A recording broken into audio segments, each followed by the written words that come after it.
Fernando Resque conversou com Nelson Menda e Luiz Ben Yosef sobre o 4º Congresso Sefaradi do Brasil, ocorrido na Hebraica São Paulo. Saiba agora os detalhes deste encontro.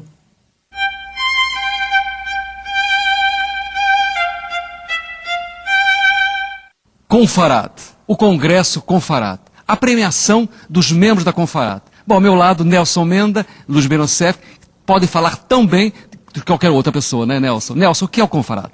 O Confarad, Fernando, é o Congresso Sefaradi. Esse Confarad foi o 4º Congresso Sefaradi. O primeiro foi realizado aqui no Rio de Janeiro, em 2000. É um congresso que reúne lideranças culturais, lideranças políticas e lideranças religiosas sefaradis. Porque os sefaradis, durante muito tempo, ficaram enclausurados. Eles viviam só na sinagoga e não colocavam a sua cultura, que é riquíssima, que é vastíssima, para o restante da própria comunidade judaica. Então, no Confarad, a gente aproxima professores, acadêmicos, intelectuais, de rabinos e de lideranças políticas. E o sucesso é total. Bom, Luiz, a parte acadêmica, você está bem a par disso, né? Nós fizemos paralelamente aos eventos tradicionais que nós temos nos congressos sefaradis, que é a parte religiosa, de tradição, a gente teve a parte acadêmica. Nós tivemos uma quantidade bastante expressiva de trabalhos, tanto é que, devido a essa quantidade e um material com uma excelente qualidade, nós tivemos um tempo até reduzido. E justamente pensando em aproveitar, fazer com que as pessoas tomem um conhecimento maior sobre essa cultura, nós vamos publicar os anais desse congresso. Vocês foram laureados de uma certa forma, né? Como é que foi isso? Realmente não deixa de ser, porque foi um evento brilhante. O Nelson Menda teve assim, uma sensatez, teve um brilhantismo de conseguir algumas coisas que para nós foram extremamente importantes, como, por exemplo, a visita do rabino-chefe de Israel. E então, de todas as formas, o Confarad foi muito, muito positivo. No Confarad, a mesa principal foi justiça para os judeus refugiados dos países árabes. É um tema que nunca foi colocado, mesmo dentro da comunidade. Quando se fala em refugiados, só se pensa em refugiado palestino, e a sociedade esquece que foram mais de 800 mil judeus expulsos de países árabes ou muçulmanos. Então, hoje existe um comitê internacional, Justiça para os Judeus Refugiados dos Países Árabes. O diretor é um canadense, Stanley Urman. Ele veio ao Confarad, participou da mesa de abertura. E nós estamos organizando no Brasil um comitê e com uma ficha padronizada. Quem tiver na família pessoas que tenham sido expulsas de países árabes ou muçulmanos pelo simples fato de serem judeus, pode solicitar essa ficha através do e-mail spconfarad, SP as iniciais de São Paulo, confarad com D mudo no final, @terra.com.br.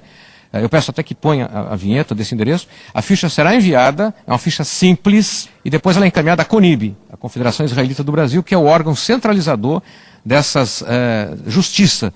Porque o que os judeus expulsos dos países árabes querem não é indenização. Eles não querem indenização. Eles querem que o seu direito seja reconhecido também como refugiados. Há um século atrás, havia 1 milhão de judeus vivendo em 10 países árabes. Hoje são apenas 5 mil.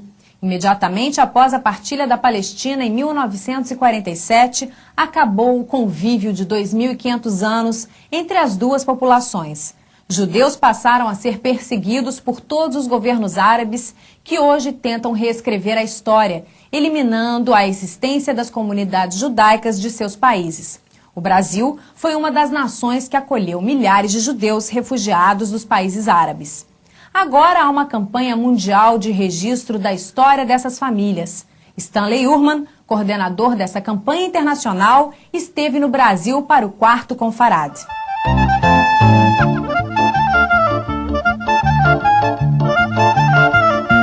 This campaign is important. Essa campanha é importante para a história judaica.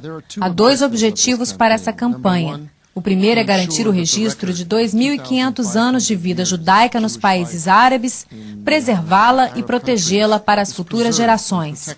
Em segundo lugar, os países árabes dizem que Israel é um país formado por europeus brancos que foram colocados dentro do mundo árabe. Mas a verdade é que 55% dos israelenses são Mizrahi, descendentes de judeus dos países do Oriente Médio que já estavam por lá 1000 anos antes do surgimento do Islã. Islã. É preciso mostrar ao mundo que os judeus viviam nessa região por séculos. Estamos lá e estamos lá para ficar. Precisamos garantir a preservação da história, pois os países árabes estão empenhados em apagar essa história.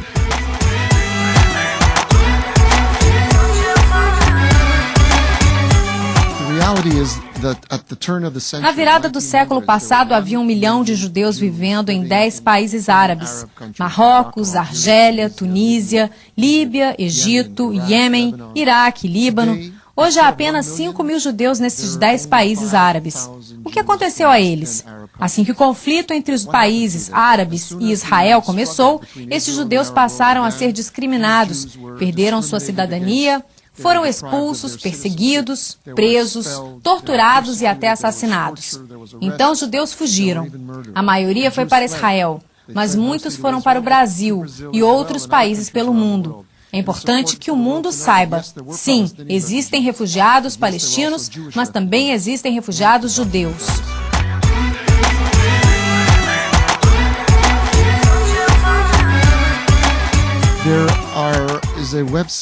Existe um site na internet em português. É importante registrar seus sobrenomes, nomes dos parentes, de onde vieram, como era o dia a dia em suas comunidades, sinagogas, escolas e até cemitérios.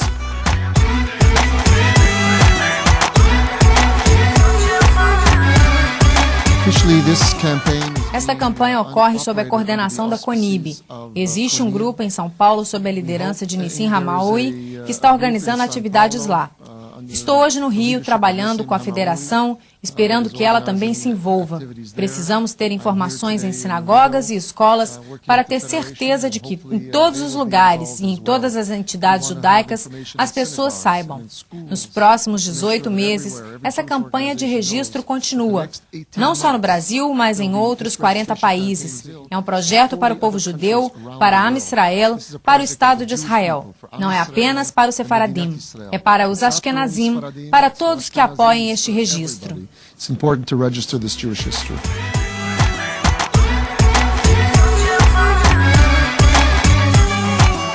I think the message, and it's important for the Brazilian. Eu acho que a mensagem mais importante é o governo brasileiro ter mostrado consideração. Há muitos países fechados para os judeus onde não nos permitem ir. Agradeço ao governo brasileiro e quero que ele saiba que nós agradecemos que o Brasil tenha aberto suas portas e permitido que os judeus viessem para salvar suas vidas. Mas o governo brasileiro também precisa compreender que existem refugiados palestinos, mas também existem refugiados judeus. Os refugiados palestinos possuem direitos e os refugiados judeus possuem direitos. O apoio a qualquer processo de paz tem que ser balanceado. Todas as questões precisam ser abordadas. Sim, existem os direitos do mundo árabe. E sim, existem os direitos do povo judeu. But yes, also the rights of the Jewish people as well, and we should make that known.